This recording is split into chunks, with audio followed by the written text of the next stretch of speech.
যদি কিছু টাকা বাঁচানো যায়, হয়তো ঈদের দিন পরিবার নিয়ে একটু ভালো মন্দ খাওয়া যাবে। সন্তানের জন্য হয়তো একটা নতুন জামা কিংবা স্যান্ডেল কিনে দেওয়া যাবে। হয়তো সেই চিন্তা থেকেই বাসে না চড়ে ট্রাকে উঠেছিলেন বাড়ি ফেরার জন্য। তারা পরিবারের কাছে ফিরলেন ঠিকই, কিন্তু লাশ হয়ে। উল্টে যাওয়া রড বোঝাই ট্রাকের নিচ থেকে একে একে বের করে নিয়ে আসা হয় 15 জনের মরদেহ।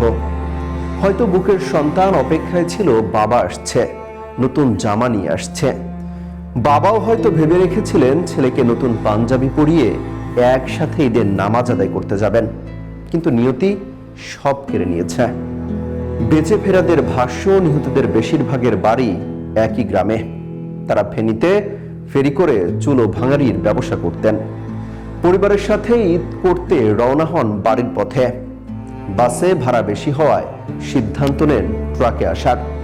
জনপ্রতি 550 টাকা ভাড়া মিটিয়ে রড বোঝাই ট্রাকে চেপে বসেন তারা।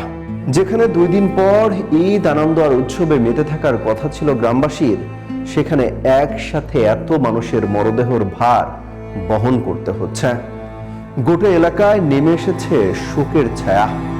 নিহতদের বাড়িতে বাড়িতে চলছে শোকের মাতম।